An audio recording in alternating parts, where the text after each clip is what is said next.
Por isso que é bom a gente mandar. Ei, Rose! Rose chegou. Liga o áudio um Oi, pouquinho. Oi, Rose! ei, Botar aqui. saudade, Pronto. saudade, saudade. Ei, Rose, que bom que você Pronto, estamos veio. gravando. É, Ok, então, boa tarde a todos e todas presentes. Hoje eu vou estar aqui fazendo a mediação, né? A convite da professora Lena Jucá, nessa tarde. Nesse semestre eu estou como colaborador do Concol, né? Mais oficialmente, participando e acompanhando a programação, contribuindo com as atividades também, quando necessário, sempre estou aqui. Então, eu queria agradecer a todos vocês que estão comparecendo presencialmente, fortalecendo o nosso encontro, fortalecendo o nosso grupo, que tem uma história tão bonita, né? Com mais de 10 anos já de estrada. Então, hoje vai ser um dia bastante é, interessante, porque além da gente discutir a temática destinada para o encontro de hoje e para a próxima semana, que não vai haver encontro por conta do feriado, né? Nós estamos antecipando, então, a temática da semana seguinte para hoje, então nós vamos fazer 2 encontros em um, e lançarmos também aí o edital de chamada, né? A chamada para a publicação do livro em celebração dos 10 anos do Concol. Então, o encontro de hoje à tarde, nós vamos trabalhar um pouco dentro dessa perspectiva. Então, o encontro de hoje é a deriva na esfera social, na educação linguística. Vamos seguir em frente. Então, eu sou o Jackson Vitória, sou doutor em estudos linguísticos pela Universidade Federal de Minas Gerais, trabalho com formação de professores, né? Então, sejam bem-vindos todos a essa conversa nessa tarde. Pode avançar, Lucas, por gentileza. Então, para essa tarde, nós vamos conversar um pouco sobre 3 aspectos que são muito importantes e que a pesquisa elaborada por Todos pela Educação, esse movimento que trabalha sempre investigando os impactos da educação brasileira anualmente, trazendo um escaneamento do que está acontecendo, né? Neste ano, ela traz 3 aspectos muito importantes logo no início do seu material de publicação e que eu acho que é importante para a gente discutir um pouco, né, antes da gente trazer as nossas possíveis contribuições de elaboração e também de colaboração para esse cenário social, né, em que a educação, de algum modo, também perpassa. Então, o primeiro ponto que eu vou tentar tensionar aqui para a gente pensar é um pouco da gestão do Ministério da Educação no governo Bolsonaro, né? Vamos ver um pouco como que foi, como que tem sido essa gestão, né, atualmente. 2, são as premissas que orientam as propostas de educação. Né? Quais são essas premissas, então, né, que a gente precisa buscar entender esse novo cenário, ou o próximo cenário, né? E terceiro, as ações para mitigar, né, os efeitos imediatos da pandemia na educação básica. Então, pode passar para o primeiro, por gentileza. Então, segundo o material, ele diz, né? O atual governo federal tem conduzido uma gestão educacional marcada pela falta de planejamento, descontinuidade de políticas relevantes, ausências, ausência e omissões perante os desafios brasileiros e enfraquecimento institucional do MEC e suas autarquias. Além disso,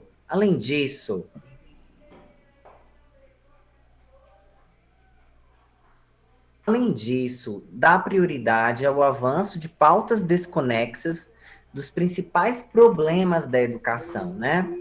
Como a educação domiciliar, né? E ou caminhos retrógrados e sem qualquer evidência, né, a respeito de sua efetividade, como no caso da militarização das escolas e promove conflitos frequentes com estados, municípios, Congresso Nacional e outros atores do setor educacional. Assim, dando seguimento ao que a pesquisa traz para a gente refletir. Vamos lá. Pode ir em frente, Lucas. Então, já são mais de 3 anos, né, que deixaram evidente que a prioridade do MEC nesse governo está longe de ser a formulação e a implementação de políticas públicas que buscam a melhoria da qualidade da educação, né? E alguns exemplos ajudam a concretizar essa realidade. Então, vamos ver aqui alguns pontos importantes para a gente refletir, né? Então, o primeiro deles é o MEC abdicou de sua atuação, né, de coordenador nacional da educação básica, assumindo postura de pouco diálogo e até o de enfrentamento com estados e municípios desde o início da gestão Bolsonaro. O segundo aspecto importante para a gente trazer para pensar sobre esses impactos, né? Na pandemia, a ausência de coordenação se tornou ainda mais explícita. Então, com a inexistência de ações articuladas entre União, estados e municípios.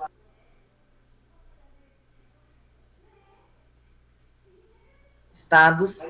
Pode retomar, Lucas, por gentileza? Pode retomar, por favor? Prontinho.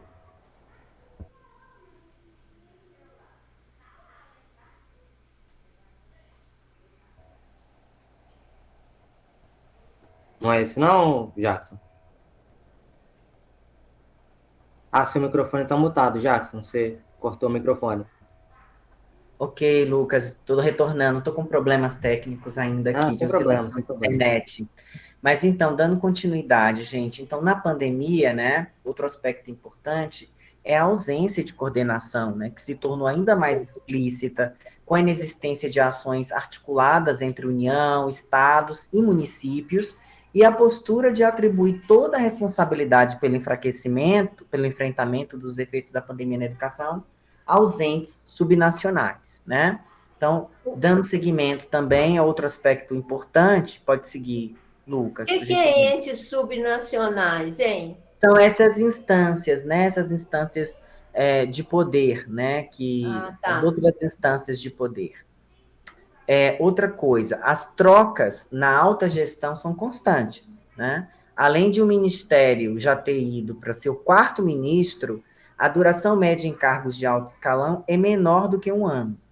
Por exemplo, já são 5 secretários da educação básica, 5 presidentes do INEP, 4 presidentes do FNDE e 3 presidentes da CAPES desde 2019. Né? Então, são dados. Outro aspecto importante, as interferências constantes ao trabalho técnico das autarquias vinculadas, como o INEP e a CAPES, geraram crises institucionais sem precedentes, causando pedidos de demissão em massa e colocando em risco importantes políticas nacionais, como o Exame Nacional do Ensino Médio, né, que teve baixa adesão, inclusive, esse ano. Seguindo em frente, Lucas. Outro aspecto importante a ser ressaltado também que o movimento Todos pela Educação traz como um retrato do atual quadro, né, da educação no Brasil, é que o Ministério tem apresentado baixas taxas de execução orçamentária, né, tendo chegado em 2020 ao menor valor da década gasto na educação básica, 32,5 bilhões. É o menor valor em 10 anos, gente. Então, isso é muito sério. Outra questão, nas discussões sobre o novo Fundeb, em 2019 e 2020, o Ministério da Educação foi absolutamente omisso e, aos poucos dias da votação no Congresso, enviou propostas equivocadas e que colocaram em risco a tramitação da pauta. Outro aspecto, né? Os esforços do MEC para a implementação das novas diretrizes curriculares nacionais que o Conselho Nacional de Educação aprovou para formação inicial e continuada de professores foram anunciados apenas no terceiro ano de gestão e são extremamente tímidos, né? Então veja que aqui é um ponto importante que nos cabe, né? Em que lugar que entra aí a importância da formação inicial e continuada nessa atual gestão. Vamos em frente. Mais aspectos importantes a serem destacados. No auge da pandemia, a única temática educacional elencada na agenda legislativa de prioridade do governo Bolsonaro foi a educação domiciliar, o homeschooling, né? Que a gente já sabe que está aí tramitando, enfim. Além disso, o governo federal vetou o PL da conectividade e foi ausente nas discussões legislativas sobre os projetos de lei complementar do Sistema Nacional de Educação. Bem, mais ainda notícias desse processo e de constatações da fragilidade dessas políticas, né? O Programa de Apoio à Implementação da Base Nacional Comum Curricular, né? O PRO-BNCC, foi totalmente descontinuado para as etapas da educação infantil e do ensino fundamental, logo no início da gestão. Mais à frente, Lucas, por gentileza. Bem, mais à frente, então, via decreto presidencial, né, o decreto 10.502 de 2020, o governo federal instituiu a Política Nacional de Educação Especial, regredindo para um paradigma antigo e já ultrapassado de segregação de estudantes em classes e escolas especiais. Outro aspecto importante também a destacar foi que não foram apresentadas as definições quanto à atualização do Sistema de Avaliação da Educação Básica, SAEB, à luz da BNCC, e de eventuais reformulações do IDEB, cujas metas foram até 2021. Então, vamos à frente? Houve grande atraso para a apresentação de calendário para a implementação do novo ensino médio e o início das ações de apoio técnico aos estados, que só começaram em 2021, esbarram na falta de diálogo entre o MEC e as secretarias. A Política Nacional de Alfabetização, PNA, tem importantes insumos conceituais, mas suas ações são tímidas, desarticuladas da BNCC, né, da Base Nacional Comum Curricular, e desalinhadas com esforços já existentes em estados e municípios. Vamos em frente. Então, estes e muitos outros exemplos são evidenciados nos relatórios da Comissão Externa da Câmara dos Deputados, que acompanha o trabalho do Ministério da Educação. E em publicações prévias do Todos pela Educação, somados, eles mostram que o período da gestão Bolsonaro tem deixado marcas profundas na educação brasileira, que demandarão, gente, tempo e múltiplas ações para serem superadas. Então, trazendo esse primeiro momento de cenário de como está, então, a nossa educação pós-pandemia e anterior à pandemia, eu trago essas provocações aqui para vocês irem pensando comigo. Vamos em frente. Bem, então, alguns pontos importantes para a gente pensar, né? Algumas premissas que o Todos pela Educação diz. Olha, primeiro, qualidade para poucos não é qualidade, né? A gente precisa de uma educação que seja para todos com qualidade, não para alguns. E aí, outro aspecto importante é a educação antirracista como condição de transformação, né? A gente precisa de uma educação antirracista, né? Uma educação que combata todo tipo de segregação no espaço escolar, né? Outro aspecto, não há saída fácil para problemas complexos, né? Não é assim do dia para a noite que você tem uma solução para um problema que demanda diálogo com diferentes setores da sociedade. Outro aspecto importante, mudanças significativas e duradouras na educação dependem, acima de tudo, de pessoas. É outro aspecto que eles trazem, né? E outra, e me chamou muita atenção essa premissa também, o Brasil tem muito a aprender com o Brasil, né? Esse é um aspecto para a gente pensar também. Vamos em frente, Lucas. Então, alguns pontos importantes aqui. Por exemplo, o enfrentamento do abandono e da evasão escolar, né? Uma das partes mais importantes desse processo é restabelecer e reforçar o vínculo da escola com a comunidade. De forma mais contínua, é necessário que as redes dediquem-se a fortalecer a investigação das causas da evasão do ponto de vista de cada estudante, identificando, inclusive, se há práticas discriminatórias no ambiente escolar que tornem sua permanência insustentável, né? Então, esse é um aspecto que o documento aponta. Eu queria que vocês anotassem. Pegue um papelzinho aí. Todo mundo, quem puder pegar um papelzinho e anotar, esse primeiro ponto, para a gente não perder de vista na nossa conversa. Enfrentamento do abandono e da evasão escolar.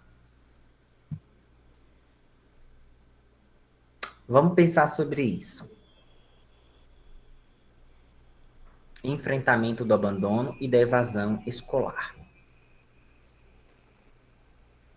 Vamos partir para o segundo ponto.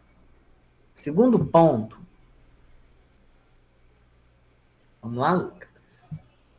Segundo ponto. Realização de ações de acolhimento e suporte emocional. Então, a gente tem aqui, né? Segundo o documento Todos pela Educação, a composição e a formação adequada das equipes responsáveis pelas ações de acolhimento na escola, a promoção de espaços de escuta e diálogo entre estudantes e profissionais, a intensificação da relação com as famílias e a formação de professores para lidarem com a temática da saúde mental são exemplos de pontos importantes. Como o apoio profissional especializado também é fundamental, especialmente para os casos mais graves. Fortalecer a atuação intersetorial e os protocolos de encaminhamento para outros serviços, considerando a relevância da estratégia saúde da família e a ação da assistência social, é central para o êxito de tais iniciativas. Então, anotem isso. Segundo tópico, realização de ações de acolhimento e suporte emocional. Vamos lá, o terceiro tópico que eles estão trazendo para a gente pensar também como possíveis saídas, né?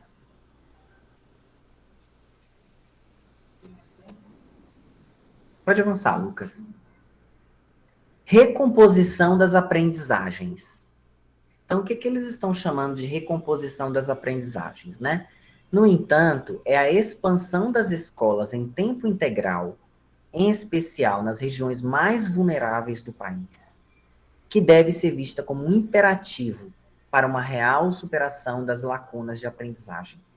A expansão da carga horária deve ser vista como forma de viabilizar um modelo pedagógico de fato voltado para o desenvolvimento integral dos estudantes. Tal movimento, a ser acelerado no curto prazo, pode ser uma importante alavanca para a necessária expansão desse modelo no Brasil. Tema que será aprofundado na discussão das medidas estruturais. Isso lá no documento, gente. Então, olha, outro ponto importante, recomposição das aprendizagens. Anota aí. E o último ponto para a gente refletir, o quarto ponto, é a promoção de inclusão digital.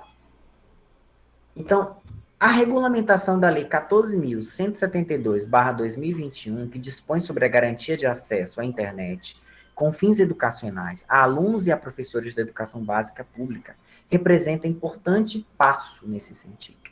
Se a implementação dessa medida for feita de forma adequada, poderá viabilizar uma aplicação mais efetiva das tecnologias no pós-pandemia, tá? Então, essa lei, anota essa lei aí, gente, para a gente acompanhar o andamento dessa lei. Como é que está acontecendo isso, né? Como é que está tramitando? Pode voltar um pouquinho? Volta aí para eles anotarem a lei. Lei 14.000. Anotem essa lei aí, gente. Vamos acompanhar isso. Pode anotar aí. Promoção de inclusão digital. Lucas, eu vou pedir para você voltar. Todo mundo anotou? 14.172/2021? Sim? Sim? Então, eu vou lançar a provocação para a gente abrir a nossa conversa. Pode avançar, Lucas. Isso. Então, hoje aqui, né, depois de tudo isso que a gente está escutando, depois de tudo isso que esse não é o Jackson que está falando, é a pesquisa Todos pela Educação que está trazendo esse raio-x da nossa educação hoje, com todos esses problemas, com todos esses retrocessos, com todos esses desafios que a gente tem pela frente. Eu queria perguntar para vocês, quais recomendações de políticas educacionais para as próximas gestões? Pensando nisso tudo que a gente viu, pensando que esse setor social do qual nós estamos imersos, ele está possivelmente à deriva diante de tantas incertezas, né, no que tange ao social. Quais as recomendações, do ponto de vista de vocês, para que a gente consiga superar essas desigualdades, para que a gente consiga transformar o espaço escolar num espaço de mais mais efeitos, produzir mais efeitos na educação brasileira. Eu queria ouvir vocês agora, né? Ô Jackson, se não para de trocar de ministro da Educação, porque como troca ministro da Educação, como que essas pautas entre eles vão estar delineadas? Se troca, troca, troca. Então, isso nem é computado, infelizmente.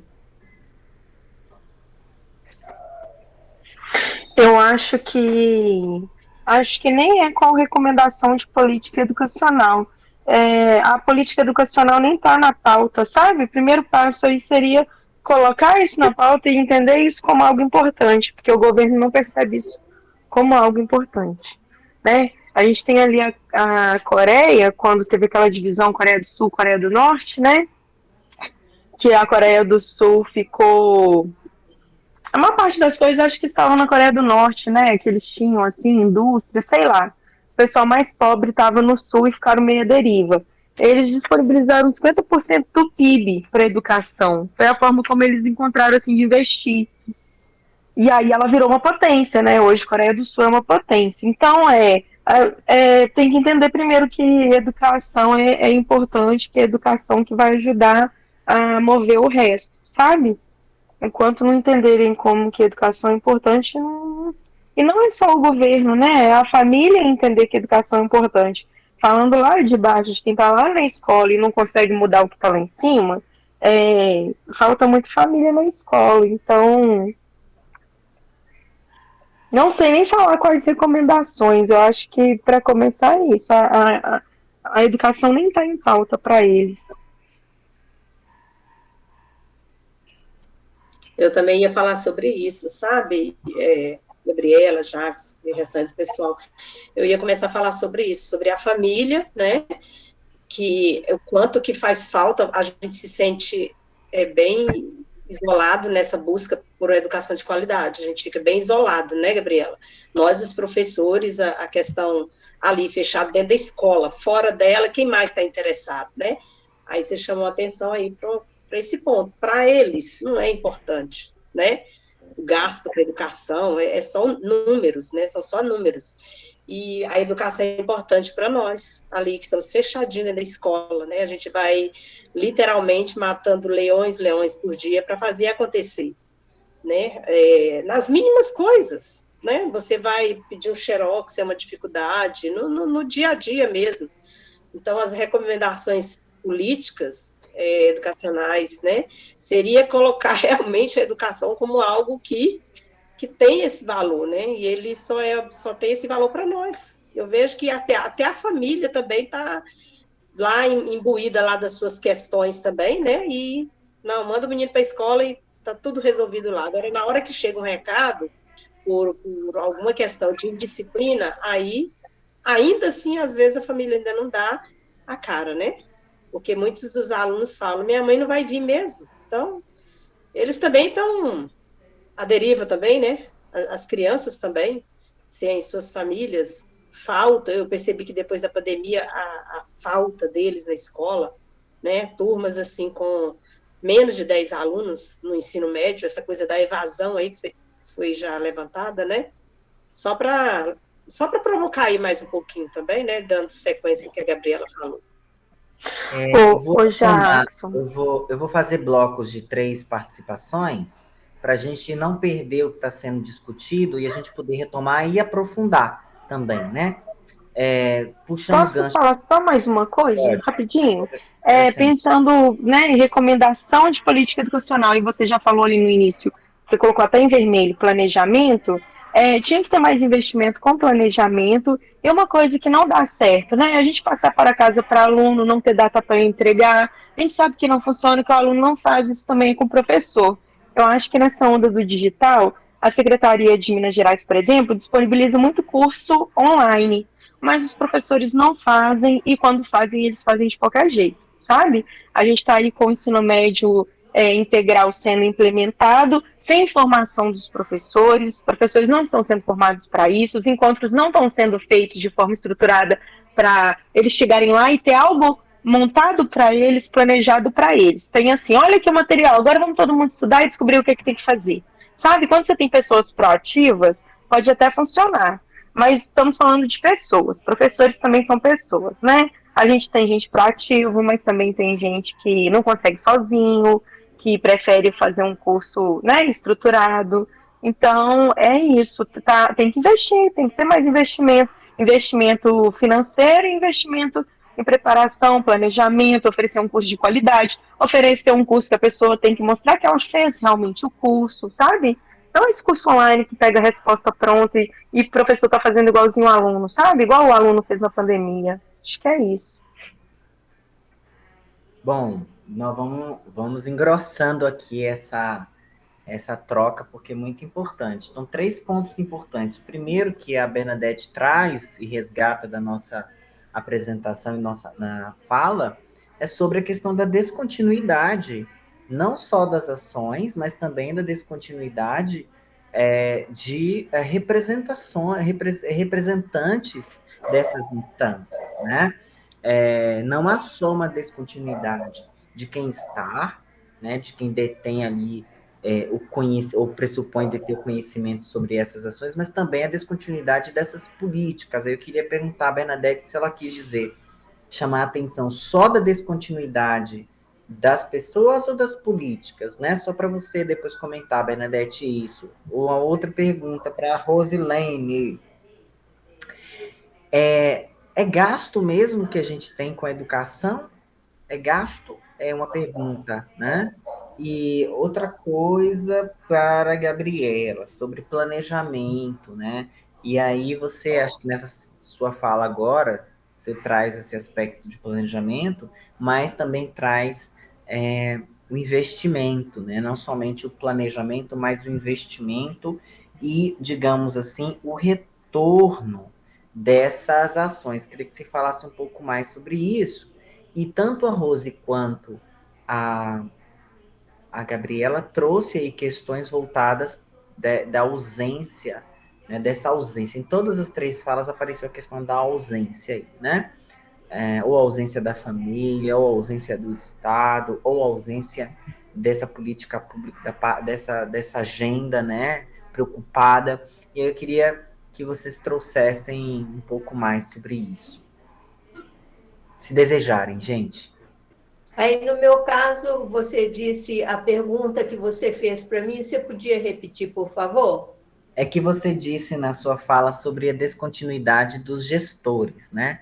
Isso. Como que fica isso, toda hora trocando, como que vai à frente a educação dentro dessa questão. E aí eu tô perguntando, é só o gestor e as políticas que também ficam sendo interrompidas, jogadas de lado, avançando de modo tímido em seus objetivos, né?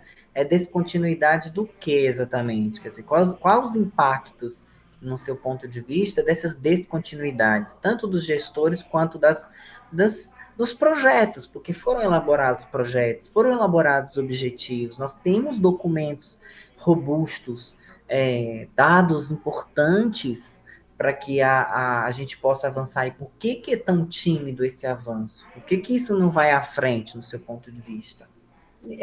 Focando a parte política, que é a raiz da solução e do caminhamento da educação, não existe absolutamente interesse, não, de forma alguma. Tanto é que não há o interesse que a troca de ministros tem a ver com, no meu ponto de vista, a falta de rumo que eles ficam. Completamente sem rumo. Se a política não forma a base, vem o ministro da Educação e fica o que fazer, como fazer, e falta, então, uma atitude leva a outra, esse desarranjo total. Sim. Alguém quer completar essa fala da Bernadette, tensionar mais algum ponto sobre isso antes da gente avançar para a Rose? Jackson, boa tarde, pessoal. Boa tarde.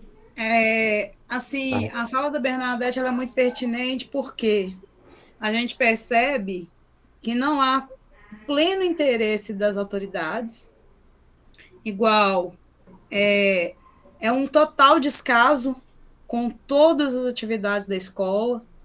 E, assim, esse ano eu estou tendo o privilégio de estar numa escola em que a diretora ela está peitando, sabe? Ela está peitando tentando fazer coisas diferentes na escola.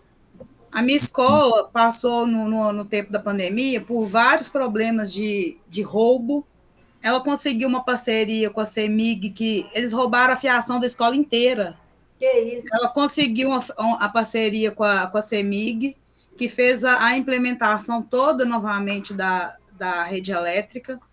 Ela fez pintura da escola. Ela colocou data show em todas as salas da escola.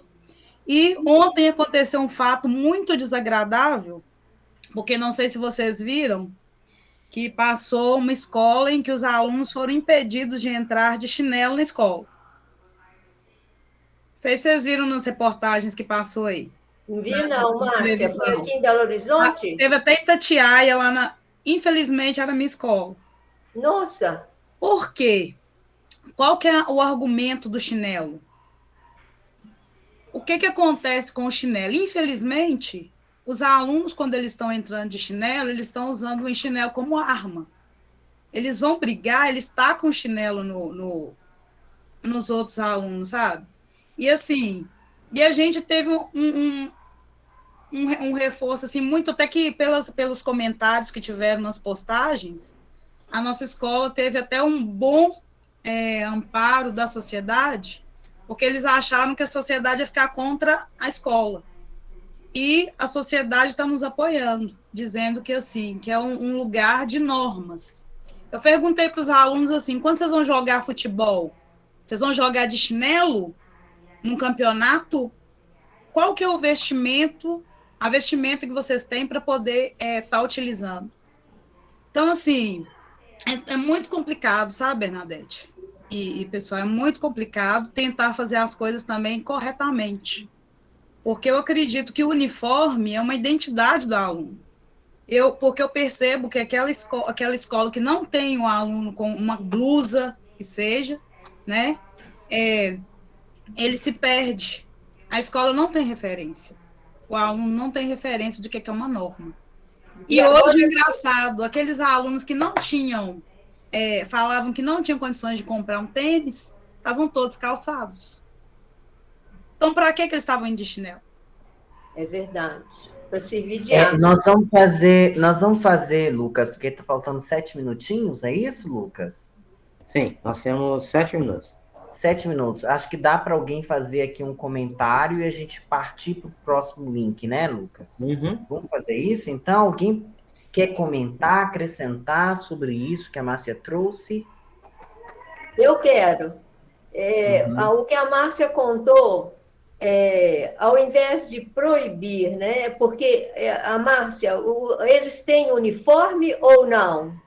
Eles vão de uniforme ou não? Na escola tem que ir de uniforme, Bernadette. Tem que ir de uniforme. Tem que ir de uniforme. Só que tem uns alunos, que engraçado que eram os que reclamaram, eles vão de chinelo para provocar. Por quê? Entendi. Se vai de chinelo, vai embora para casa. Olha. Aí o que acontece? Ontem eles voltaram. E aí surgiu reportagem, um monte de pessoas, sabe? Só o que acontece? Eles têm o tênis, Bernadette. Que coisa triste. Eles vão de chinelo para poder, né, confrontar com as Quer regras dizer da que escola. não existe atuação dos pais. Os pais não tomam providência educacional. Não, mas aí os pais fizeram acabou. a denúncia. Os pais fizeram a denúncia.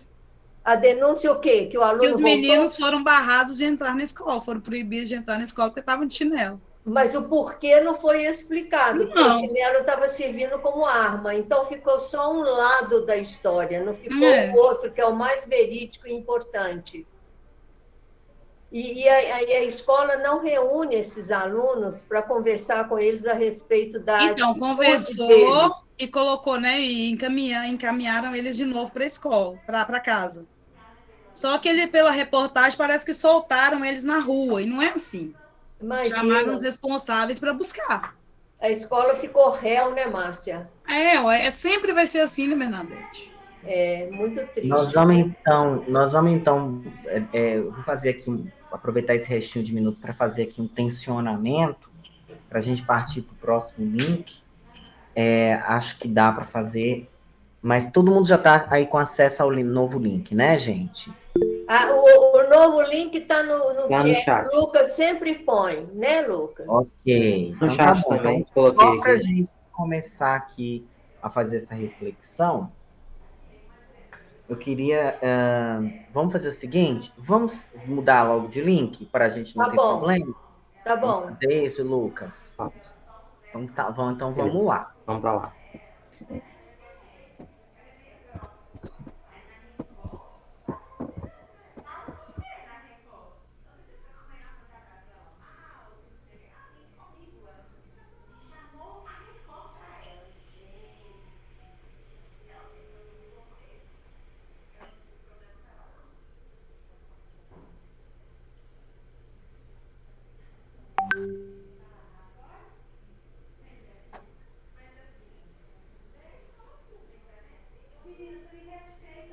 Né? O pessoal está chegando. Lucas já retomou a gravação.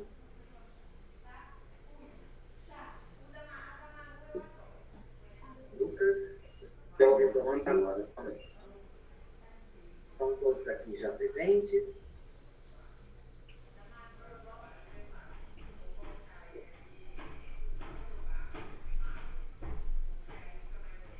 Sim? Podemos retomar então? Podemos.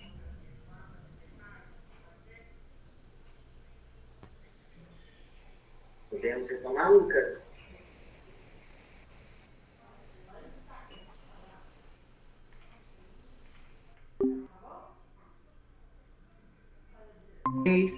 Sim? Sim, tudo bem. Sim. Tá. O Lucas, consegue me ouvir bem? Podemos retomar, Lucas? Acho que o Lucas está ainda colocando para gravar. Ok. Eu acredito que já está gravando. Vamos avançar, então. É que eu parei de ouvir o Lucas. Prontinho. Podemos, então, retomar. Para a gente fechar esse segundo bloco agora, gente, eu vou pedir mais uma pessoa para comentar, né? A Márcia trouxe aí um aspecto importante para a reflexão de um caso aí na escola dela. Bernadette fez alguns comentários e alguns tensionamentos para tentar entender melhor esse cenário. E eu queria ouvir mais uma terceira pessoa antes de fazer outras provocações, outras elaborações, né? É o complicado, né? Na minha escola tem um professor que defende muito o lado do aluno, e eu consegui ouvir ele falando assim, como que vai proibir o menino de ir para a escola? Às vezes ele realmente não tem um tênis, né? E aí você começa a excluir, você faz políticas de exclusão. Mas na escola dos meus meninos, por exemplo, é proibido ir de chinelo, porque se você vai correr de chinelo, é muito mais fácil machucar, cair na escada, né? Então tem que ser de tênis. E igual a Márcia falou, a partir do momento que foi proibido ir para a escola de chinelo, todo mundo apareceu com tênis, né? Então, difícil alcançar um equilíbrio, né? E é uma justiça que é uma balança difícil de equilibrar, essa balança da justiça.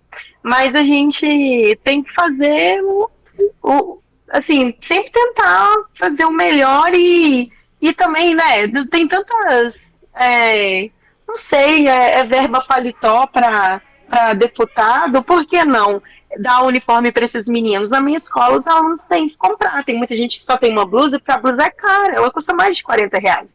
Uma família que tem 5 meninos comprar 5 blusas, imagina, é muito dinheiro, né, só para uniforme. Eu acredito que o uniforme deveria ser doado e que o governo tem condição de fazer isso. Mas, enfim. Vamos ouvir mais alguém. Só retomando então, porque eu estou percebendo que a Rosilene não respondeu. Eu não voltei na pergunta na afirmativa dela sobre se antes da gente partir para retomar essa discussão que foi levantada agora, nova, né? Sobre a palavra é gasto, né? É gasto, aí eu estou perguntando para você, é gasto? Realmente, Jackson, gasto, né, também, né, você está vendo, vocês estão vendo como que a educação envolve tantas questões, são N questões, né, são muitas coisas, não dá para ter um foco só numa coisa, porque uma puxa a outra, né, e trazendo a questão do uniforme de novo, a minha escola, eu falo que na educação também tem que ter mais boa vontade, né, das pessoas que estão gestando a educação, tanto o professor, como quem está na cantina, como quem está no corredor, ou seja, o corpo todo dentro da escola. Tem que ter muita boa vontade, quem está ali, a família tem que ter, o governo, é um conjunto. Não adianta, parece assim, uma corda onde uns puxam e o outro está puxando para o outro, né? Ou seja, não se chega a um ponto, porque forças contrárias. A minha escola, deu uniforme para todos os alunos, todos. E olha que é uma escola grande. Aí eu fiquei observando aquilo, né? E aí nós ficamos sabendo, né, pelo próprio vice-diretor, que a escola arrumou um jeito de pegar uma verba e direcionar para o uniforme. Criou uma justificativa, documento, porque na escola a gente sabe que é tudo tem que ser muito bem documentado, esclarecido para poder a verba ser direcionada, porque se é para comprar um X coisa, tem que comprar aquela coisa. Não pode desviar para comprar outra coisa. A outra coisa pode estar faltando, mas não pode. O dinheiro é específico para determinada coisa. E eles conseguiram elaborar documento, e eles conseguiram justificar e comprar uniforme para a escola. Todos os meninos, todos têm uniforme. E realmente faz muita diferença. E a questão do sapato também, do tênis lá. Tá? Estamos vivendo essa guerra também. Agora, quando você falou sobre essa guerra que eu falo, assim, né, de implementar coisas que são importantes para eles. A escola não vai criar regras só porque é importante para o dia a dia, né, para acontecer a aula, para acontecer o movimento educacional, muitas coisas. Aí você falou sobre gasto, tem que gastar, tem que ter gasto, né, tem que ter gasto. Tudo é movido pelo dinheiro, né? O dinheiro é que compra as coisas, né? Mas é um detalhe a mais, além da boa vontade, porque não adianta ter o dinheiro e não ter boa vontade, né? Porque os políticos estão com dinheiro sem boa vontade nenhuma. Não sei se... E o intencionamento é gasto, vou reformular esse intencionamento. Investimento. Ah, tá. Investimento. O verbo. Muda a lógica quando a gente pensa. A lógica de uma coisa que é gasto para uma coisa que é investimento são lógicas muito diferentes, né? A palavra certa mesmo é investir, né? E também não adianta ter o dinheiro e não ter boa vontade, né? A educação não é importante. É importante para quem a educação? Para quem é importante? Né? Para um país inteiro. Mas quem luta por essa educação? Eu vejo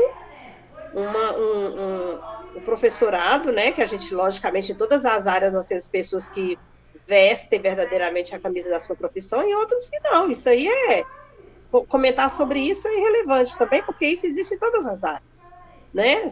Tem professor, mas isso tem em todas as áreas, infelizmente, né? Tem os que te atendem bem e os que te atendem mal. Então, quem está interessado, né, em fazer a educação acontecer, né? As pessoas que têm boa vontade e nem sempre têm dinheiro para investir, né? Que é o caso nosso. Volto aí no ponto que a Gabriela trouxe, a professora Gabriela trouxe lá, quando ela falou, olha, tem que ter planejamento, mas tem que ter investimento, né? E aí logo depois dessa sua fala, né? Então, assim, gasto ou investimento é uma questão para a gente pensar, assim, qual é a lógica dessa gestão atual ou qual é a lógica, né, que passa aí na cabeça desses governantes, né, de quem está ocupando esse poder. Jackson, eu entrei para a sala de aula em 97. Desde então, o disco é o mesmo, entendeu? A música que toca é a mesma, não muda. É esse tom, né? Sempre. A gente sempre lutando por alguma coisa que é importante para esse país, os professores sérios, né? Os profissionais da educação, né? Não vamos colocar só professores, né? Os profissionais envolvidos na educação. E eu não sei, sabe, se eu tô, assim, me sentindo, assim, muito... Eu não vou dizer desanimada, porque eu sempre tive muita energia, sempre tem muita energia boa, assim, para investir na minha sala de aula. Mas dá, assim, uma certa tristeza, né, da gente ver, olha, para quem pode fazer, não faz, né, que são os nossos governantes. Para eles não é interessante. A Gabriela foi lá no, né, lá no lugar de onde vem as diretrizes, né, as normas, as regras e o dinheiro. Nós ficamos Sim, em greve quanto tempo, né? Quanto tempo? Brigando por uma coisa que é de direito nosso. E por aí vai, né? sim. Vamos então. Eu queria só que voltasse um pouquinho, Lucas, por gentileza, só para a gente refrescar aqui. Lá, vamos ver aqui os pontos importantes, né? Enfrentamento do abandono e da evasão escolar. O outro ponto, realização de ações de acolhimento e suporte emocional. Outro ponto, recomposição das aprendizagens e promoção de inclusão digital. Volta um pouco antes desses quatro, Lucas. Eu queria que a gente pudesse pensar um pouquinho sobre esses aspectos que eu acabei de mostrar, que o documento traz como possíveis saídas, né? Mas também essas outras que estão aqui como premissas que a gente precisa pensar. E claro, a partir da perspectiva e da experiência de vocês, né? No que a gente pode colaborar para esse tecido social do qual a escola faz parte, a gente consiga sair um pouco desse lugar, ou desse não lugar, ou desse lugar à deriva, né? Do qual nós fomos empurrados, né? Por esse conjunto de fatores. Então, eu queria que vocês falassem um pouco, assim, a gente está elaborando, pensando em várias questões, mas como que a gente poderia colaborar dentro da nossa... Vocês já trouxeram, a família precisa tomar uma posição de estar mais presente em si. A Márcia trouxe, mas a família que denunciou a escola quando a ação da escola foi de tentar trazer ali um, uma lei, né, sobre o modo como o espaço, como se configura esse espaço. E aí, antes de a gente trazer essas colaborações, acho que é importante voltar nesse aspecto que a Márcia trouxe. Eu vi que entrou mais pessoas aqui, então podem colaborar. Alcione, seja bem-vinda. A Tatiana, que está aqui, a Rosalva também, né, que não falaram ainda, do Tiago também. Estou vendo todo mundo aqui, então fiquem à vontade para contribuir também com a posição de vocês, tá? Eu só vou retomar nesse aspecto porque eu acho importante, Márcia, e passar a palavra para você antes dos outros contribuírem, para a gente refletir um pouquinho. Olha, você disse assim, que o uniforme é a identidade do aluno. E aí eu fiquei pensando assim, é a identidade do aluno ou a identidade da escola? Qual é a identidade do aluno? Que aluno é esse que a gente está falando? Né? Sabia, Jackson. Jackson, também é segurança, tá? Vamos falar da identidade, mas também é segurança. O aluno fora da escola, quando ele está com uniforme, se acontece um acidente com ele, eles identificam, comunicam a escola tem telefone dos pais, né? Sabe que é um aluno, se a polícia encontra, sabe que é um aluno, se tiver num lugar que não devia estar, sabe que é um aluno, sabe qual é a escola, mas deixa a Márcia falar da identidade. Uhum. Então, mas eu ia abordar um pouco dessa questão aí também. Por quê? Eu não levantei o aspecto da segurança, não. Isso aí acho que pode ser. Estou levantando a questão da identidade da escola. Mas a identidade do aluno. Aí eu quero entender, a identidade do aluno ou a identidade da escola? Da escola. Mas eu acredito, Jackson, que possa ser a identidade de ambos. Por quê? tanto da escola quanto do aluno, porque essa questão que a Gabriela apontou aqui é muito importante, porque muito tempo atrás, na minha escola, os alunos fugiram da escola e foram parar num shopping. O pessoal viu o uniforme e ligou para a escola, sabe? Então, eu acredito que seja muito importante que esse aluno ele esteja uniformizado, porque você consegue ver que aquelas escolas onde que o aluno ele não tem essa regra de usar uniforme, a escola parece, nem que seja a blusa, mas ele tem que ter uma identidade com a escola, sabe? Ou é calça jeans, mas assim, a blusa tem que ter, porque ele assume aquela postura ali, eu estou ali para poder estudar. E acontece também o seguinte, que muitos alunos também, igual teve na semana passada, uma aluna da nossa escola que estava assistindo aula em outra escola. Ela conseguiu o uniforme da escola e foi lá para outra escola assistir a aula. Como que fica isso? Ela comprou o uniforme da outra escola e foi para lá.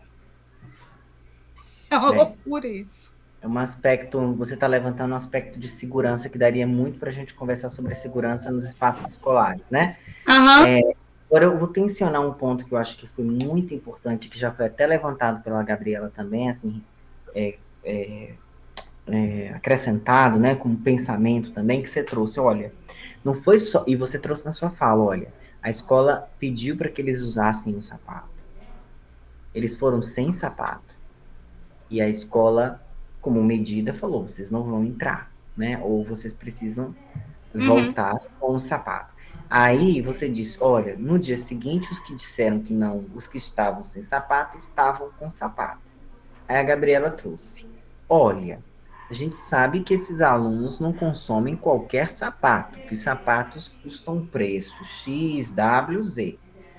E eles optam ir para a escola com a sandália porque eles não querem gastar o sapato?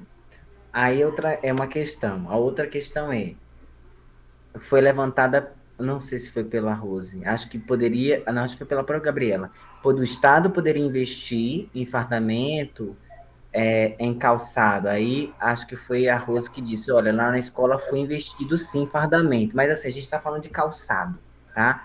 Os pés, os pés, né? A gente sabe que essa política de dar fardamento se existe nas municipais, né, há muito tempo. A questão aqui é mais, vamos pensar com mais cautela nesse assunto. Lembra que eu falei que não há saída fácil para esses problemas complexos? Né? Inclusive o documento está dizendo assim, não há saída fácil. É proibindo mesmo que a gente vai resolver, trazer essa identidade da escola? É essa solução que a gente precisa encontrar, gente? De banir? Como que é isso, sabe? Porque, assim, parece um radicalismo, de algum modo.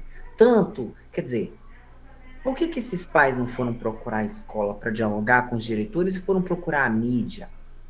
Né? Por que foi procurar a mídia? Por que não foi conversar com os gestores escolares? Né? O que está acontecendo nessa triangulação escola, sociedade, aluno, ou família, aluno, escola? O que está acontecendo? Onde foi? O que se rompeu? Né? Então, a questão é mais complexa do que a gente imagina. Né? Porque se fosse uma questão de sapato, estava todo mundo de sapato. Mas será que é isso mesmo? E aí, Márcia, você disse, vão de chinelo para provocar? Isso. Vão de chinelo para confrontar? Mas eles querem confrontar, eles querem provocar por quê? O que eles querem confrontar? O que eles querem Você sabe provocar? o que aconteceu, Jackson? É porque a direção, ela conscientizou os alunos, que conversou muito com eles, arrumou uniforme para quem não tinha, sabe? Fez uma campanha. E foi muito conversado isso ao longo de uns 2 meses quase.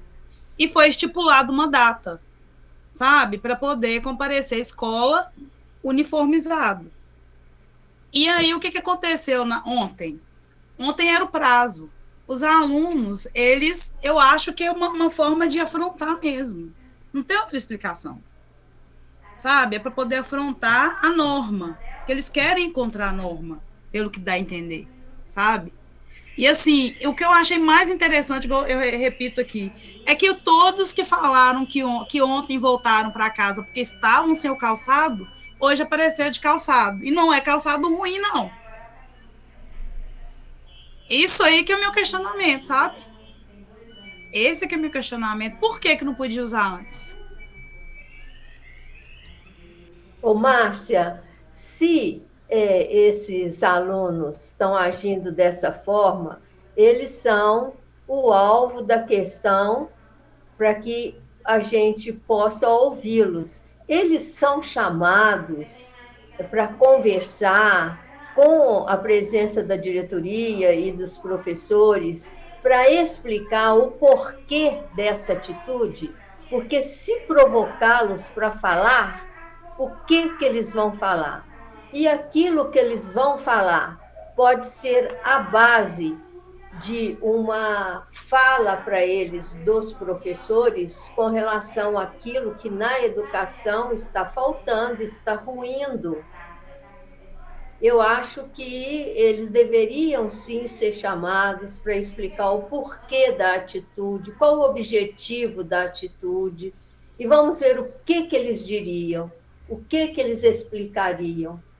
E com certeza eles não são chamados, então a bola continua a rolar. Bernadette, você traz aqui uma saída, uma colaboração que vai em diálogo, está em diálogo com o que o documento Todos pela Educação trouxe. Olha lá, avança um pouquinho aí, Lucas, por gentileza. Veja bem o que eles dizem aqui, ó, antes. Antes. Realização de ações de acolhimento e suporte emocional. Alguém Isso. pode ler isso aqui? Então, a composição e a formação adequada das equipes responsáveis pelas ações de acolhimento na escola, a promoção de espaços de escuta e diálogo entre estudantes e profissionais, a intensificação da relação com as famílias e a formação de professores para lidarem com a temática da saúde mental são exemplos de pontos importantes, como o apoio profissional para, deixa eu ver onde eu parei, apoio profissional especializado também é fundamental, especialmente para os casos mais graves, fortalecer a atuação intersetorial e os protocolos de encaminhamento para outros serviços, considerando a relevância da estratégia saúde da família e a ação da assistência social é central para o êxito de tais iniciativas. Nossa, que grande verdade isso, nem que isso não existe esse pilar, não. A escola não preza esse pilar é completamente abandonado, por isso que o teto cai. Nós temos esse encontro do Concó é bom demais, passa rápido, muito rápido. Só tem 19 minutos para acabar. Ainda vou falar do livro do Concó. Gente, vamos para a última rodada para a gente encerrar aqui. Esse comentário pode deixar aí. Eu vou deixar aqui, vou abrir o espaço aqui para mais 2 falas, para a gente fechar esse encontro, essa parte, a gente partir para falar da publicação. Queria que vocês comentassem um pouco sobre isso. E talvez, Bernadette, que você está trazendo para a gente aqui hoje, e intensificando aí, que é preciso investir nesses espaços de escuta e diálogo, né? Talvez essa seja a solução, né? E que essa solução não é uma solução de cima para baixo, mas é uma solução horizontal, né? Uma troca entre... Porque cada situação é uma situação, né? Envolve educação, emoção, família, É muito complexo, mas não pode deixar rolar, né, Jackson? A minha pergunta é a mídia que faz o diálogo entre professor, aluno e família, gente? É a Não, mídia? É a é a mídia que tem que própria fazer essa função? escola. É a própria escola. Mas nesse caso, a mídia fez um aspecto negativo, sabe? Só que, igual eu falei, o apoio da comunidade foi muito maior para a escola. A gente não esperava que eles iriam falar, né? Tinham muitos mais comentários a favor do que contra. Então, eu acho que é uma construção, né? Que tem que haver essa construção. Porque a comunidade, ela tem que ser toda. A comunidade escolar, ela tem que trabalhar para a escola. Não é só professor aqui, não é só pais ali, alunos, é todo mundo junto. Porque senão não funciona. É Porque verdade. senão esse laço se rompe. E não tem jeito, não é cada um puxando para o seu lado. Todo mundo tem que trabalhar junto, pelo que eu penso. Tá né? certo. Somente para reforçar que o que a gente está falando aqui, Márcia, você está trazendo, acabou identificando a sua escola e identificando essa situação, porque isso foi levado a público, né? Mas não estamos aqui falando de gestão, da gestão da sua escola, nem tampouco nós estamos falando aqui sobre a empresa que vinculou essa notícia. O que nós estamos discutindo aqui seria necessário esse encaminhamento ou teríamos outras possibilidades de resolução desse problema, né? É essa questão aqui que eu acho que é importante levar em consideração. E os efeitos disso para a própria escola. Eu acho que a gente gastou um tempo importante com essa discussão, acho que a gente pode avançar. E eu queria ouvir vocês, alguém que queira acrescentar mais algum aspecto de colaboração para a gente poder, gente, o cenário é muito crítico. Cenário social, a gente voltou para o mapa da fome, não podemos deixar isso de desconsiderar isso, não é porque nessa escola específica todos voltaram com um tênis e um sapato, que tá todo mundo bem, obrigado, tá todo mundo com suas contas lindas e maravilhosas e que o problema era só porque eles não queriam mesmo e tá tudo certo. Foi isso. Tem que cobrar desses alunos. Eu acho que nesse caso específico, Márcia, a gente tem aí um exemplo. O que cada um fez para ter seu sapatinho lá no dia seguinte, a gente não sabe. A gente não tem aqui essa escuta individual dessas famílias para poder dizer, olha, eles tinham sapato em casa e não usavam porque não queriam, simplesmente ponto. Né? Eu acho que não cabe a gente também. A gente... Ô, Jackson, mas muitos disseram que não iam, que eles tinham, mas que não queriam ir, entendeu? Muitos alunos disseram. Não queriam usar o sapato. Não queriam ir para a escola, né, Márcia? É isso? Não queriam ir de sapato para a escola, Bernadette, eles preferiam ir de chinelo. Ah, entendi. Porque o chinelo era a arma deles.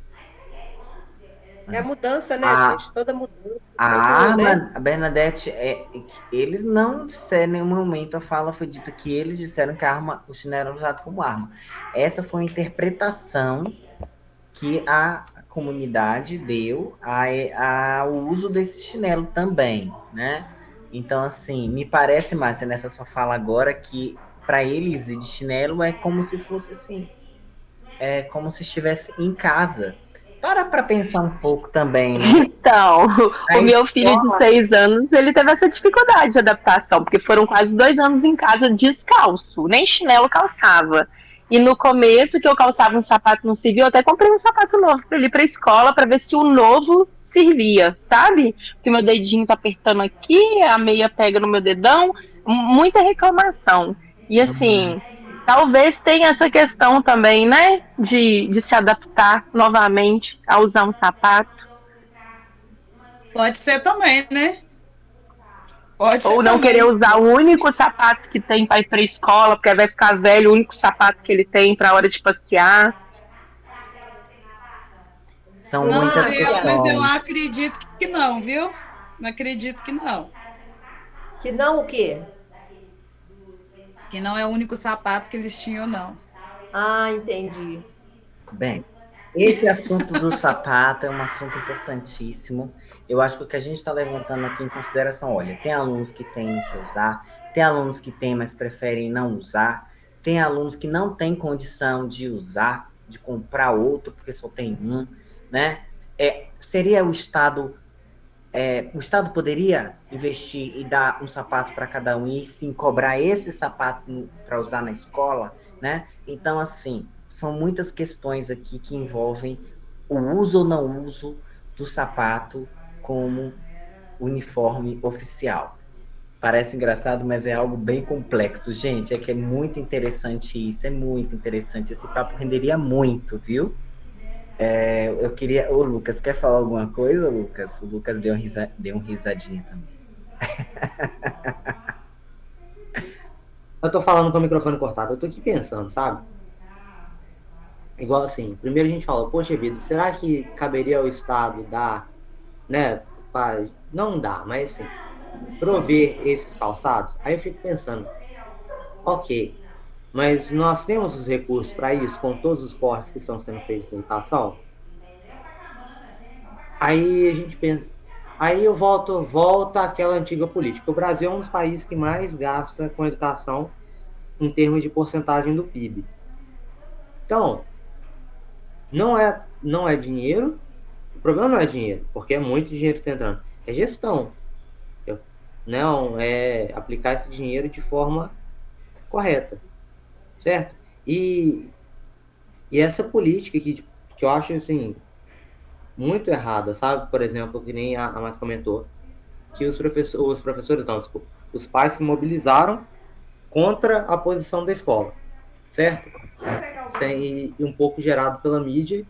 E eu tô aqui pensando, caramba, quando que foi que a escola perdeu toda, não só no respeito, mas até um pouco da autoridade, sabe? Não tem mais. A escola não tem mais. A escola tá errada, entendeu? E é algo até é triste, mas é algo quase cômico. Porque, entendeu? Como que se deu? O que houve? Por que essa inimizade entre escola e família? E é difícil, sabe? É muito, muito difícil. Mas eu acho que é por isso que o jornalismo tem que ser feito por jornalistas, por pessoas capacitadas, porque não tem problema isso parar numa televisão. Quando vai parar na televisão, às vezes tem escolas que estão passando por esse problema, que pensam assim, já sei, vou resolver o meu problema, vou exigir que todos venham de sapato, ou de repente, né? E aí, o que não pode é só ser noticiado e parar na notícia e ainda mais ter esse viés de que a escola fez algo que não devia, né? Deviam procurar, vamos ver outras escolas, vamos ver o que está acontecendo, a escola pode exigir ou não, sabe? Tem que aprofundar a discussão. Promover um debate público. Sim. O jornalismo, né? Às vezes encontra coisas que a gente não vê, a gente está vendo só a nossa escola, só a nossa realidade. E estamos falando sobre isso porque o jornal trouxe essa questão também, né? Então, de algum modo, essa pauta que talvez não existiria se não fosse. Mas aí a questão o que está por trás disso é muito, muito, muito gigante depois de uma pós-pandemia. A gente não pode achar Sim. só obrigar o sapato é a solução e ponto. Mas, por exemplo, no jornal, a diretora teve um espaço para falar, a escola, né? Não vamos falar de direção. A escola teve um espaço para falar? Não foi nem convidada, né? Então, um jornalismo, o mínimo que se espera é ouvir, no mínimo, 2 partes envolvidas, não mais partes, né? Assim, Gabriela, a manchete foi manchete de super, sabe? Sabe quando pega manchete, assim, de super, de destaque? E, assim, sem ouvir as partes. Isso que é um jornalismo que eu não acho legal, sabe? E a gente tem uma... Não correu atrás, né, Márcia? A escola não correu atrás para ter a sua defesa, não é verdade? Não, Bernadette. Ficou quieta a escola, né? Mas ela pode recorrer ao próprio vínculo de jornal pedindo para se retratar com a sociedade. Ela pode, inclusive, Márcia, você pode levar isso como encaminhamento para a sua escola, para a sua diretora. Olha, a gente precisa fazer uma carta enquanto professores, gestores, problematizando. Soltar uma nota, né? A escola se pronunciou, enfim. Por quê? Porque a gente contribui para essa polarização que estão dizendo aí, né? Ou é um lado ou é o outro. Não tem que ser um lado ou outro, existe um meio termo, né? Existe um caminho ali pelo meio, tem como a gente entrar em acordo. Tem, isso aí que tem que ser o ideal, né? Gente, olha, O equilíbrio. que espaço rico de fala, né? Um assunto potente. Eu ia tensionar mais uma coisa, mas não dá tempo. Dá tempo, Não, não Jackson. dá não, porque o link São é só encerra. 17 horas. É, mas 17h45, né, Lucas, que fecha? 17h15, né? 15, mas geralmente nós nos estendemos por mais um pouquinho. Ah, eu tenho quantos minutos de fato? Porque senão fecha aqui. Na reunião nós temos uns bastante ainda, pelo menos uns Tá, 20. ok. É porque eu acho que é importante falar do livro agora, gente, que vocês estão aqui. E olha, eu pedi para vocês anotarem esses 4 pontos importantes. Eu queria só que cada um dissesse assim, desses 4 pontos importantes, o que talvez a gente poderia, o que está na ordem de urgências? O que a gente precisa focar primeiro, gente? No ponto de vista de vocês. Numera aí, de 1 a 4. Ah, tá. Cada um vai dizer o que acha que poderia ser primeiro, assim, o ponto principal nesse momento. Vamos escolher dois, o primeiro e o segundo? Vamos lá, quem vai ser o primeiro a falar? Eu Vocês quero. anotaram, vocês anotaram 4 coisas. Foi. E você E aí eu pediu queria para que vocês separar dissessem, duas. sim, o que é que vocês acham que tem que ser, que a gente precisa focar agora, depois focar? Pode falar? Pode. Eu acho que é essencial o enfrentamento do abandono e da evasão escolar. Muito, muito triste. Dou exemplo, no sinal, aquele mundo de adolescente vendendo balinha, aí eu converso com eles, não, saí da escola. E, então, evasão, é muito triste. E esse segundo ponto, a realização de ações de acolhimento e suporte emocional. Eles precisam de mais, eles estão abandonados emocionalmente. E a gente sabe muito bem que a gente caminha com o emocional na liderança. Vamos lá, Rose. Um e o dois. Isso mesmo, um Rose e o dois. Um também e o dois. vota em 1 e Também. 2. Também 1 e 2, Jackson. Márcia, 1 e 2. 1 e 2. Gabriela tá por aí? Estou longe do microfone. Eu concordo nesse número 1. Inclusive, foi o tema que nós pegamos como intervenção na escola, projeto de intervenção, porque os meninos estão abandonando a escola, muitos começaram a trabalhar na pandemia. Sabe, a escola se tornou um lugar desinteressante para eles. A escola sempre foi desinteressante. Mas agora que eles passaram a pandemia regada a celular e começaram a trabalhar e ganhar seu dinheirinho, a escola não faz mais sentido para eles, né? Então tá aí como que a escola pode mudar mesmo, porque ela já precisa mudar há muito tempo. Só que agora a gente tem a evasão é porque a escola não supre a necessidade do aluno. É por isso que tem evasão. Ok. Quero ouvir mais gente aí com essa votação. Acho que é legal. Lucas, vamos votar também. 1 e 2, com certeza. 1 e 2. Uhum. Mas era 1 e 2 mesmo? Era nessa ordem mesmo? 1 e 2 é o 1 e 2 da Bernadette? É, 1 e 2. Era 1 e 2 mesmo? Volta aí, Lucas. Na saída, enfrentamento do abandono e da evasão escolar era 1. E realização de acolhimento e ações era 2. Pela realização de ações de acolhimento e suporte, 2. Perfeito. Lucas também, então, ficou. Quem mais, gente? A gente tá com 5 votos. Márcia já votou, né? Rosalva também, 1 e 2, que ela tá com problema no fone dela. O 2, Rosalva? O 2 é a prioridade, é isso? Realização de ações de acolhimento e suporte emocional. Você vota no 1 e do 2 ou 1 e 2? Ou 1, 2, 3 ou 4? O que é que você tá votando aí?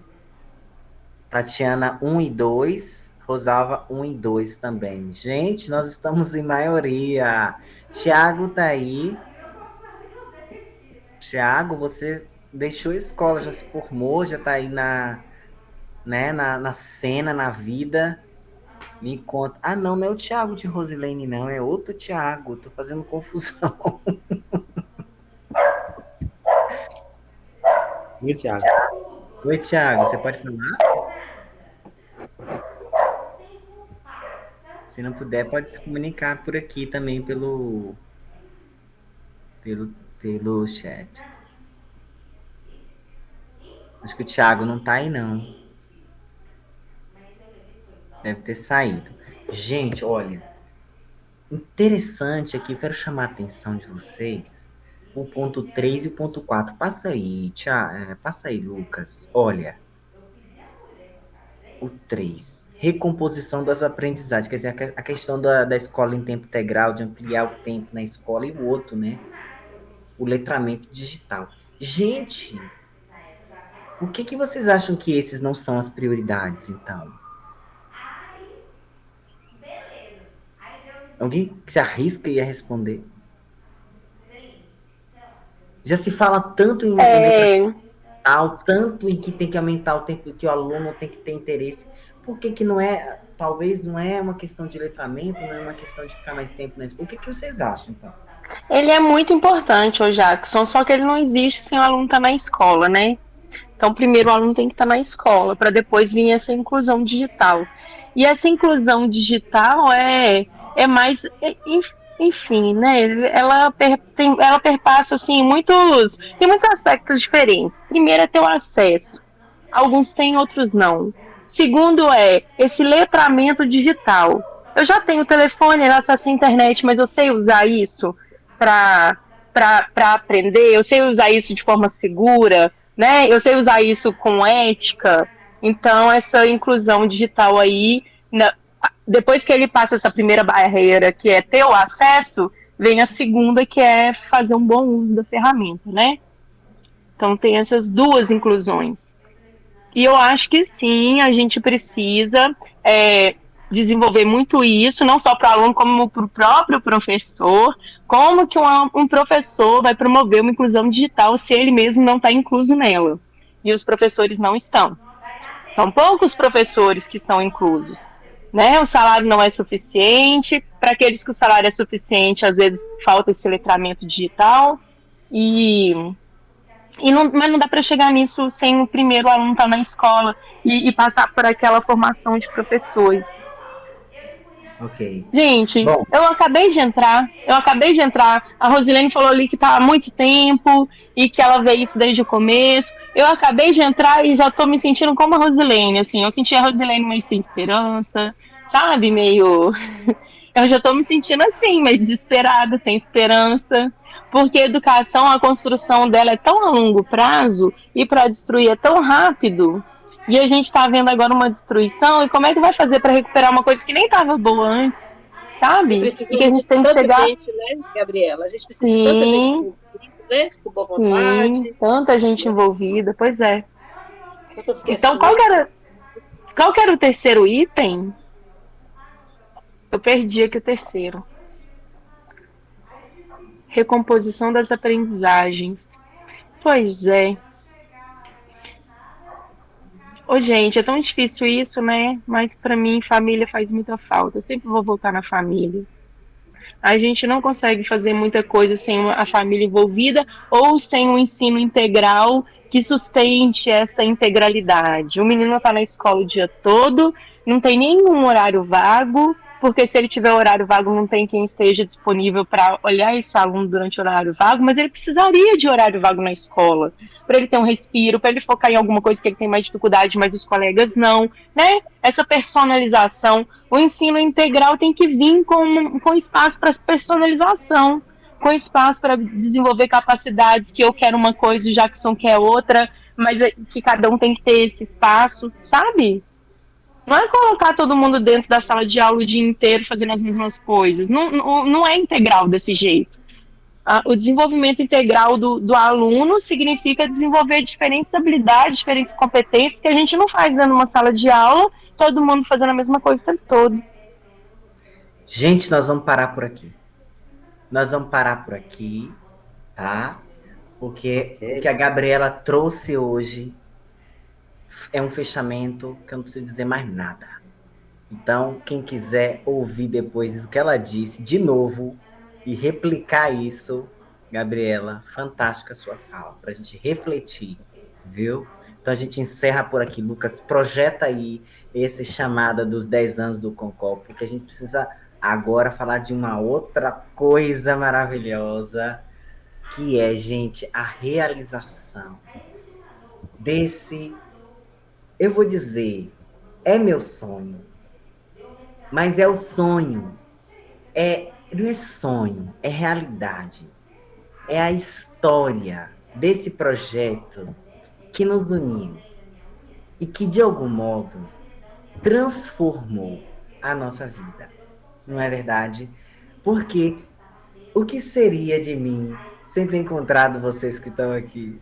Ai, meu Deus! E aqueles que não estão aqui também, né? Que não puderam estar conosco. Muita gente trabalhando nas sextas-feiras agora, né? Que me mandaram mensagem, já que eu tô dando uma aula, eu não vou poder estar presente hoje, mas eu quero saber mais, né? Então, gente, olha, eu queria apresentar para vocês. Pode subir o iniciozinho. Vocês vão receber por e-mail, mas também no grupo do Concol, e vai ajudar. Cada um que está aqui vai ser uma faísquinha para trazer o outro para esse processo, para esse projeto. Gente, olha, nós vamos, então, vamos lá, gente. Por que tá tudo em inglês? Ai, meu Deus, que desafio é esse? Nós vamos publicar a história do Concol, as experiências do Concol. Não tudo, né? Porque a gente não tem a capacidade de trazer tudo.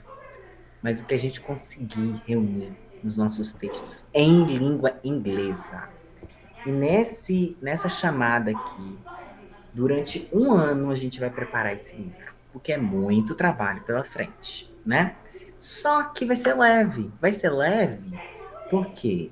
Porque nós somos uma rede de apoio. Nós nos ajudamos, né?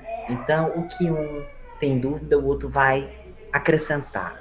E assim nós vamos construir esse material para que a gente possa alcançar outros estados, outros países, levando essa mensagem de esperança. Porque, Gabriela, agora eu estou dando uma dosinha de esperança à nossa querida professora Rosilene, que tem chegado em lugares que ela nem imagina com os trabalhos dela, e você, e a Bernadette, e a Márcia, com os nossos textos. Então, vamos colaborar para um discurso outro, né? Nossa, falei demais. Então, só desce um pouquinho aí, né?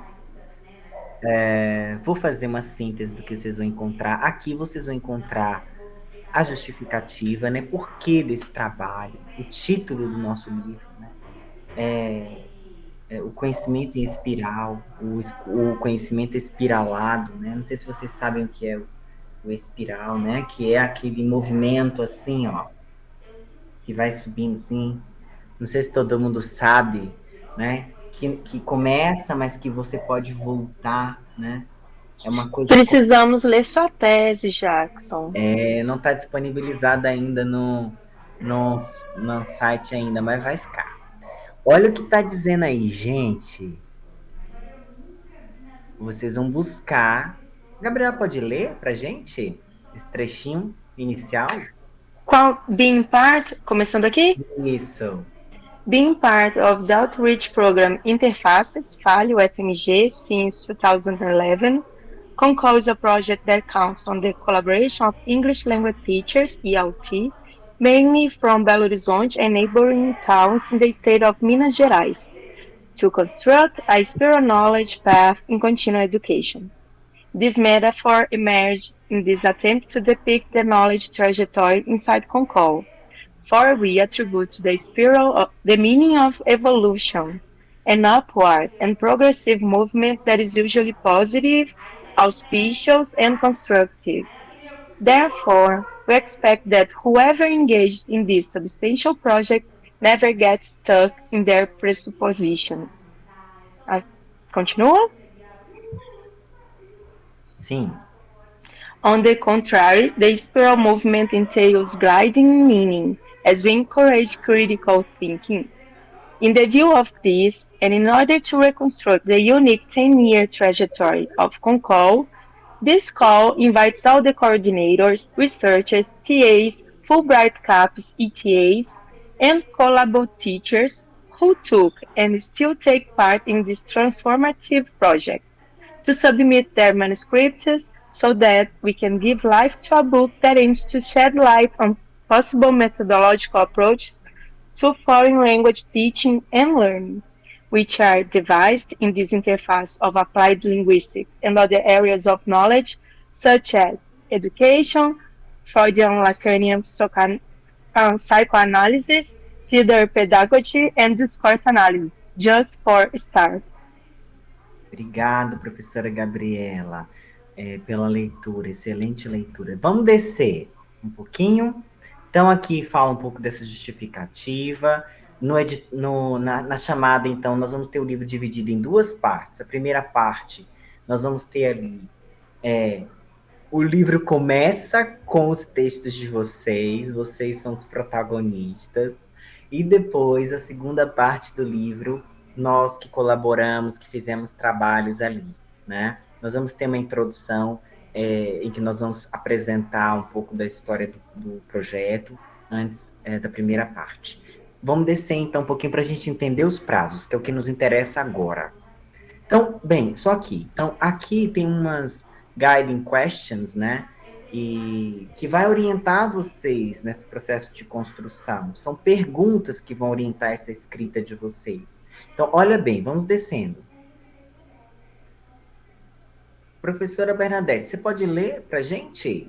Você sabe por que eu não posso? Porque está pequenininho demais, aí eu não consigo. E agora melhorou. Okay. Tá bom. Ok. Então, vamos lá. Number 1. Which language education practices at Concol? Como que eu leio essa palavra? Reverberate. Reverberate. In your... Deixa eu botar meu óculos. In your praxis. A outra.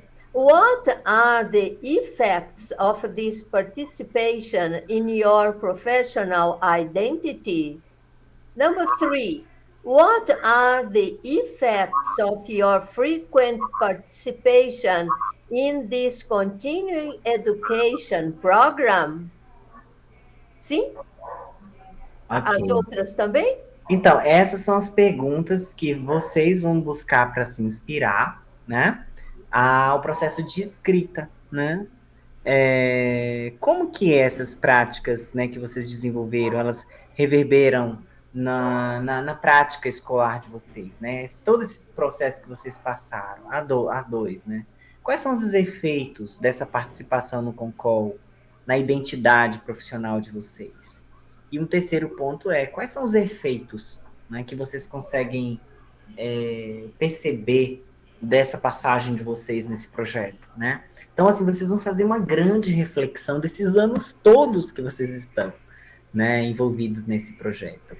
Tentando trazer exemplos, tentando trazer memórias, né, de cursos que produziram um impacto direto no modo como vocês desenvolvem as ações no espaço escolar, né? Então, vamos em frente. Vamos descer agora só para a gente finalizar, porque tem 8 minutinhos a chamada, vamos lá. Essas perguntas, Jackson, a gente vai redigir as respostas para que dia? Então, como eu disse para vocês, tem todo um... Vocês vão receber esse edital para vocês lerem com calma tudo, tá? Tá. Agora, tá. Vamos ver aqui o calendário do nosso trabalho. Pode descer mais um pouquinho. Olha, os nossos prazos, então. Olha, hoje... e nós íamos soltar no dia 3 de junho, mas estamos soltando hoje, dia 10. Vocês vão ter até o final de julho para submeter um resumo dessa proposta de vocês, assim, um pequeno texto. Tem um e-mail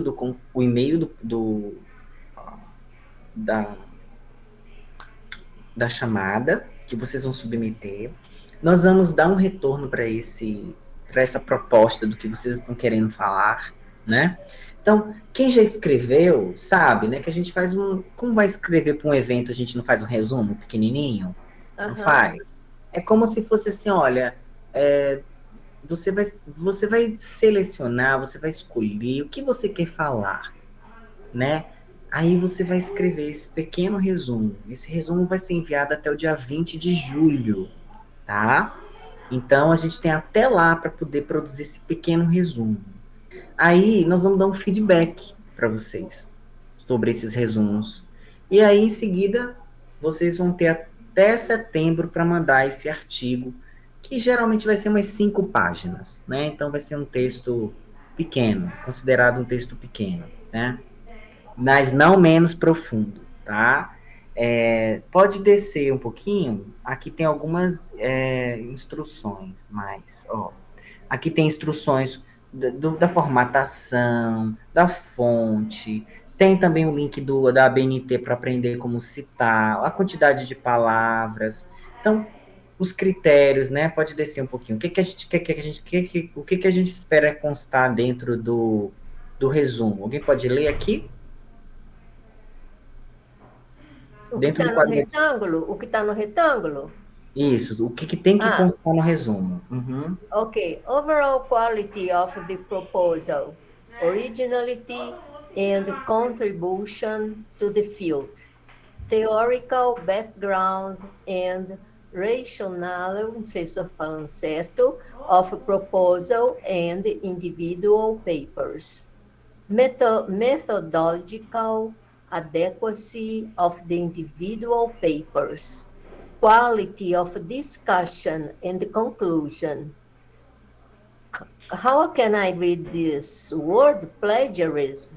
Yes, plagiarism disqualifies any submissions. Ok, que a gente espera que seja algo original, né, Bernadette? Que vocês escrevam, que vocês produzam essa reflexão e não que vocês peguem alguma coisa da internet e enviem como resumo. Né? Mas aqui ninguém vai fazer isso, porque todo mundo tem uma história de amor com o Concol, e é sobre essa história de amor, de aprendizado que eu queria que vocês trouxessem, tá? Nos próximos encontros, a gente está sempre disponível para dialogar, vocês têm meu contato. Eu queria que vocês descessem aqui até o finalzinho, Lucas, por favor, só para apresentar aos editores, né? Então, os editores sou eu, a professora Maralice, o Rafael, né? Que trabalhava com música com a gente, né? O Rafael de Souza, e a professora Vanderlice. Somos nós 4 os editores desse livro. E eu queria deixar aqui minha homenagem à professora Maralice, meu agradecimento, né, por essa confiança, à professora Vanderlice por ter aceitado estar nesse empreendimento, nesse investimento, né? E o Rafael, querido, por ter também aceitado e tão presente com a gente nesse processo. Então, gente, aguardem o recebimento do e-mail com o edital, mas eu vou soltar aqui o edital também já no grupo do Concol, tá bom? Um abraço grande para todo mundo, um final de semana maravilhoso para todos nós. Deixo meu abraço, meu agradecimento para a professora Helena Jucá pela confiança, que a tarde de hoje prometeu. Obrigado ao Tiago, a Márcia, a Rosalba, a Rosilene, Bernadette. Olha isso, mamãe. Obrigado Ô, Jackson, a todos vocês. Então, dia 24 a gente vai se encontrar, porque você já explicou que dia 17 não, mas dia 24... Semana que vem não vai ter encontro, porque é feriado, né, gente? O feriado é no dia 16, quinta, então dia 17 não vai ter. Não. Mas no dia 24, sim. Dia 24, sim. E você vai mandar o resumo, a gente vai fazer para entregar no dia 20 de julho, Agora isso? você está falando da chamada da publicação, são coisas diferentes. Isso. Sim. Isso, até julho vai ser o envio do resumo de vocês. E aí vocês podem me consultar, pedir sugestões, tá bom? Pode preparar seu WhatsApp, tá, Jackson? Pode. Todos vocês podem me procurar e procurar o Rafa para a gente dialogar, tá bom? Tá bom. Na medida que o trabalho for aumentando, a gente vai trabalhando. Mas o feedback nós vamos dar coletivamente por e-mail, o e-mail do livro. Então, quando receberem o e-mail, confirmem recebimento. Tá certo. Pra gente saber que todo mundo recebeu. Estamos encerrando, né, Lucas? Obrigado. Um abração, pessoal. Foi muito bom estar com vocês. Tchau, gente. Até a próxima. Até mais. Tchau.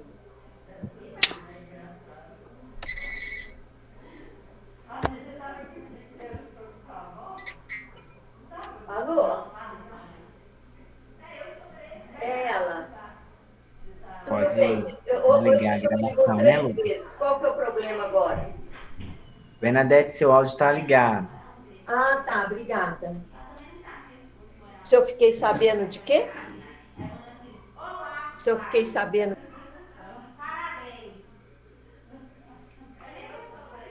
Ei, Lucas.